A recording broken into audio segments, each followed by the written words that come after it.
Nagsimula ang pelikula kay Jackson Briggs, isang Army Ranger, na nagising sa sahig ng kanyang kwarto, na hindi mapakali dahil sa malakas na tunog sa kanyang mga tainga. Pinilit niyang pumunta sa mesa at uminom ng gamot upang maibsan ang kanyang kalagayan. Sa sumunod na eksena, makikita si Jackson na nagtatrabaho sa fast food restaurant, na mahusay na naglilingkod sa customer. Nang maglaon, habang nagtatapon siya ng basura, kinausap niya si Dorothy, isang receptionist sa Black Canopy Global Security. Tumawag siya upang itanong ang tungkol sa katayuan niya para sa assignment sa Pakistan, ngunit ipinaalala ni Dorothy sa kanya na ang history niya sa brain injury ay naging dahilan upang hindi siya payagan na pumunta sa lugar ng digmaan. Sa kabila nito, iginiit ni Jackson na nagsumite siya ng malinis na medical report at ipinaliwanag ni Dorothy na kailangang ma-verify ito ng commanding officer, at binanggit niya ang nalalapit na deadline para sa rotational deployment. Nang maglaon, si Jackson ay nasa cabin at nagpuputol ng kahoy nang makatanggap siya ng tawag mula kay Captain Jones. Ipinaalam sa kanya ni Jones ang tungkol sa kamakailang pagpanaw ng kapwa sundalo, si Riley Rodriguez, at inanyayahan siyang makiramay sa barracks. Lubhang nalungkot si Jackson dahil matalik na kaibigan niya si Rodriguez at pumayag na pumunta doon para magbigay galang sa kanya. Kinabukasan, nagmaneho si Jackson patungo sa Patton Barracks at sumama sa iba pang mga sundalo para sa isang pagtitipon upang alalahanin si Rodriguez. Nag-inuman sila para sa pag-alaala sa kanya, nag-usap, at nagsalo-salo.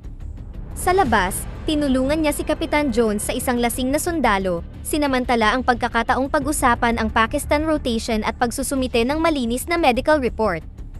Gayunpaman, hindi binigyang pansin ni Jones ang kanyang mga alalahanin at umalis. Kinaumagahan, natutulog si Jackson sa kanyang sasakyan nang mapansin siya ni Captain Jones. Ginising siya ni Jones at inutusan siyang makipagkita sa batalyan sa loob ng 30 minuto.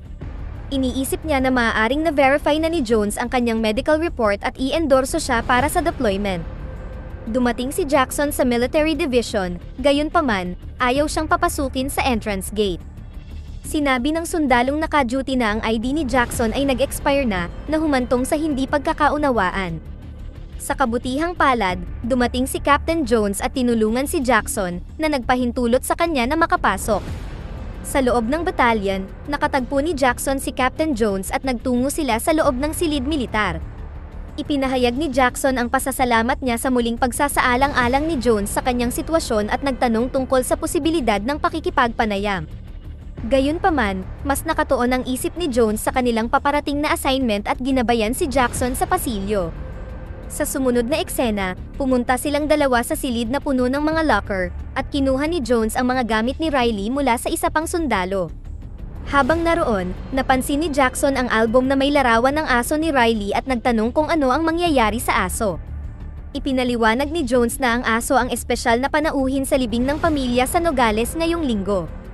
Sarkastikong nagkomento si Jackson tungkol sa aso na hindi kaya ito makagulo lamang sa libing, at sinabi sa kanya ni Jones na responsibilidad na niya ngayon ang aso. Nagtataka si Jackson at natuklasan na gusto ng ina ni Riley na ang magiting na aso ay makadalo sa libing kahit na ang aso ay napaka-unpredictable at potensyal na mapanganib. Pagkatapos ng ilang talakayan, nagkasundo sila na kapag ligtas na nadala ni Jackson ang aso sa Arizona, tutulungan siya ni Jones na makapasok sa rotational deployment. Dahil wala ng ibang pagpipilian, sumang-ayon si Jackson sa kondisyon. Sa sumunod na eksena, pumunta sina Jones at Jackson kung saan nakakulong ang asong si Lulu. Pinaalalahanan ni Jones si Jackson na hindi ito ang parehong magiliw na aso na nakasanayan niya at nagpayo ng pag-iingat. Sumang-ayon si Jackson, pinuntahan si Lulu, ngunit nagbago ang mga bagay nang hawakan niya ang mga tainga nito. Biglang naging agresibo si Lulu at inatake si Jackson. Kahit papaano ay nasecure niya si Lulu sa hawla at pagkatapos ay inilagay siya sa trunk ng kanyang sasakyan. Bago siya umalis kasama ang aso, binigyan siya ni Jones ng instruction book para sa pag-aalaga kay Lulu at nagmungkahi na tingnan ang aklat na ibinigay niya upang malaman kung paano pakikitunguhan ang aso. Habang nagmamaneho, tinawagan muli ni Jackson si Dorothy upang ipaalala sa kanya ang tungkol sa rotational deployment, ngunit sinabi niya na kailangan pa rin nila ng rekomendasyon mula sa mga opisyal na may mataas na ranggo. Pagkatapos ay ipinaalam ni Jackson sa kanya na asahan ang tawag mula sa kanyang kapitan sa Lunes. Nang marinig ito, pumayag si Dorothy na pabilisin ang proseso kung makatanggap siya ng tawag mula kay Jones bago ang Miyerkules. Sa kasamaang palad, ang walang tigil na pagtahol ni Lulu ay naging problema habang nagmamaneho.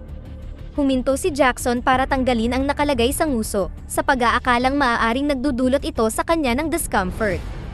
Gayunpaman, sa sandaling maalis niya ito, naging agresibo si Lulu sa kanya, kaya isinara niya agad ang kulungan.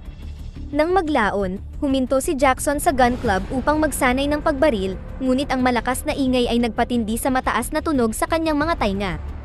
Sa sandaling ito, nagawa ni Lulu na makalabas sa kanyang hawla at sinira ang upuan ng kotse. Bumalik si Jackson, naiinis sa nangyari, at ibinato kay Lulu ang nakadroga na pagkain. Ang gamot ay nagpapagod sa kanya, na nagresulta sa mapayapang paglalakbay. Sa gabi, huminto si Jackson sa Portlandia Club ngunit hindi pinalad na makipag-ugnayan sa mga babae doon. Nasiraan ng loob, bumalik siya sa kanyang sasakyan at nagdalamhati kasama si Lulu na tanging babaeng makakasama niya ngayong gabi. Sinubukan niyang pakainin ito sa pamamagitan ng kamay, ngunit kumakain lang ito kapag inihahagis niya ang pagkain sa kanya. Nang malapit na silang umalis, dalawang babae kasama ang kanilang mga aso ang lumapit at nagpahayag ng kanilang interes na makilala si Lulu. Gayunpaman, naging maingat si Jackson at hindi niya hinayaan na maging malapit sila dahil nag-aalala siya sa hindi maipaliwanag na pag-uugali ni Lulu. Pagkatapos nito, nakipag-usap si Jackson sa mga babae at nalaman na nagsasanay sila ng tantric yoga. Sa sumunod na eksena, nagsasaya si Jackson sa inuman kasama ang mga babae habang pinag-uusapan nila ang kanilang trabaho. Nakaramdam siya ng romantikong pagkakataon at sinubukan na sulitin ang sandali. Samantala, patuloy na tumatahol si Lulu, na nakakuha ng atensyon ng isang dumaraan. Lumapit ang taong ito sa kotse at nagpahayag ng pag-aalala para sa kapakanan ni Lulu. Narinig din ni Jackson ang tahol at humakbang sa labas upang tingnan si Lulu. Sa kabila ng mga pagsisikap ni Jackson na ayusin ang sitwasyon, binato ng lalaki ang bintana at nabasag ito. Pagkatapos nito, tumalon si Lulu palabas ng kotse at inatake ang lalaki. Sinubukan ni Jackson na pigilan siya, ngunit ang pagsalakay ni Lulu ay nagdulot ng takot sa mga babae, at dali-dali nilang isinara ang pinto ng kanilang bahay, naiwan sina Jackson at Lulu at nagpalipas ng gabi sa kotse. Kinabukasan, ipinagpatuloy nila ang paglalakbay, at nagreklamo si Jackson sa mga pag-uugali ni Lulu. Gayunpaman, sa kalagitnaan nito, nakalas ang tali ni Lulu at tumalon palabas ng kotse. Mabilis na huminto si Jackson at hinabol ito, sinusundan ang mga bakas ng dugo sa lupa. Pagkaraan ng ilang sandali, dumating siya sa greenhouse at tinawag si Lulu. Habang hinahanap ni Jackson si Lulu, biglang may bumaril sa kanya ng tranquilizer na nagpatumba sa kanya. Nang magkamalay siya, natagpuan niya ang sarili na nakatali sa upuan sa hindi pamilyar na lugar at nakilala ang lalaking nagngangalang Gus na nag-akusa sa kanya bilang espiya. Sinubukan ni Jackson na ipaliwanag na gusto lang niyang umalis kasama si Lulu, ngunit ibinagsak ni Gus ang upuan at umalis, kaya nagpumilit si Jackson na palayain ang sarili. Nagawang putulin ni Jackson ang tali at napaalaya ang sarili, pagkatapos ay kumuha ng palakol at tumungo sa bahay ni Gus. Sa loob ng bahay, nakita ni Jackson si Lulu, ngunit malayo ito, kaya nahihirapan siyang makuha ang atensyon nito. Nang malapit na siyang sumuko, narinig niyang nagtatalo ang mag-asawa. Nagulat siya nang makita niyang kumakain si Lulu mula sa kamay ng asawa ni Gus. Nakakuha ito ng atensyon niya, at pumasok siya sa silid, hawak pa rin ang palakol. Sinabi sa kanya ng asawa ni Gus na nakikipag-usap siya sa aso, at inutusan ng asawa na humingi ng tawad kay Jackson. Pagkatapos ay humingi siya ng kaunting espasyo upang magamot ang mga pinsala ni Lulu, at nag-alok ng pagkain kina Gus at Jackson, na pinapayuhan silang magkaayos. Sa labas, inenjoy nila ang kanilang pagkain, tinuruan ni Jackson si Gus kung paano makatakas mula sa pagkakatali, at nagbonding sila habang nag-uusap tungkol kay Lulu. Habang nag-uusap sila, biglang sumugod si Lulu sa pagitan ng dalawang lalaki. Lumapit sa kanila ang asawa ni Gus at ipinaliwanag na may maliit na piraso ng barbed wire na nakaipit sa mga paa ni Lulu, ngunit mabuti na ang lagay niya ngayon. Binanggit din niya na itinuturing niyang psychic ang sarili at naririnig niya ang iniisip ni Lulu. Pagkatapos nito, bumalik silang lahat sa loob, at sinubukan ng asawa ni Gus na basahin ang iniisip ni Lulu. Sinabi niya kay Jackson na may nararamdaman siyang may kaugnayan sa anak ni Jackson, ngunit hindi niya ito gaanong pinansin.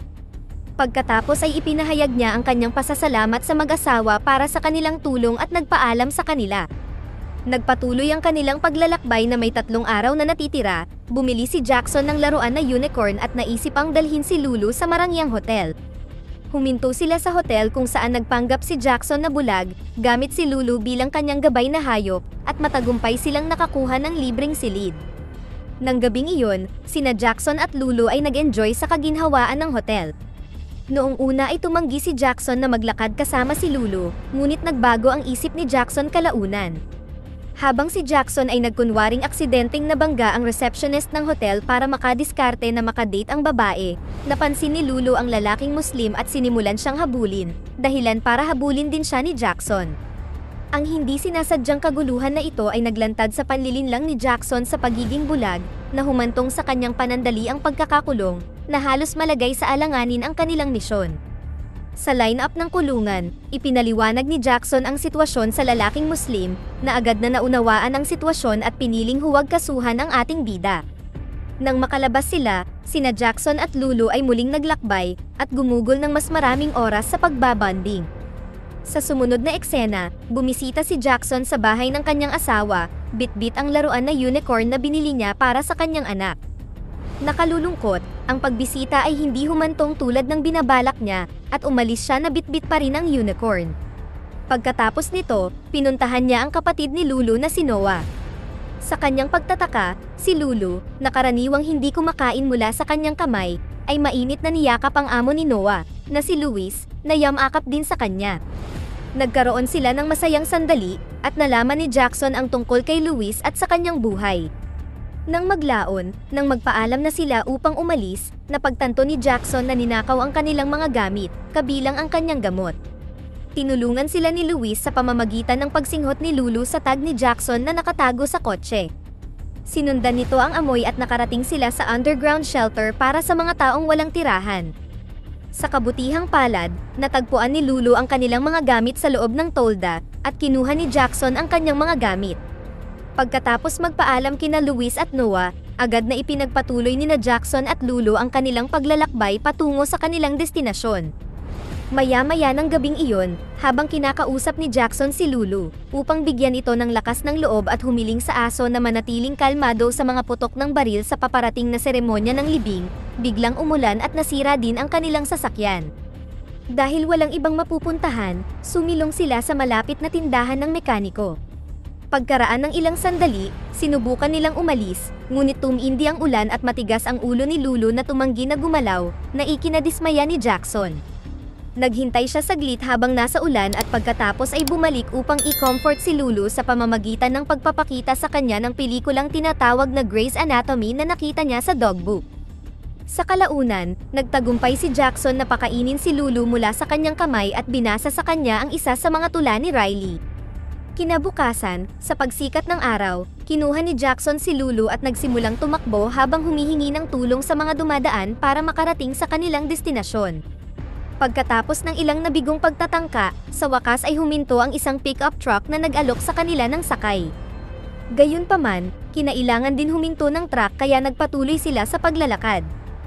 Hindi nagtagal, napagod si Lulu upang magpatuloy sa paggalaw at nagpahinga sa kalsada. Nang masaksihan ang paghihirap nito, dinala siya ni Jackson sa kanyang balikat hanggang sa makarating sila sa punerarya. Sa panahon ng emosyonal na seremonya ng libing, si Lulu ay hindi mapakali, umuungol at tumatahol hanggang sa alisin ni Jackson ang pagkakatali. Pagkatapos ay lumapit siya sa mga bota ni Riley, ipinatong ang kanyang ulo sa mga ito, na umantig sa puso ng lahat. Nang magpaputok ang mga sundalo ng kanilang mga baril bilang parangal kay Riley, nasa tabi si Jackson upang aliwin si Lulu at panatilihin siyang kalmado.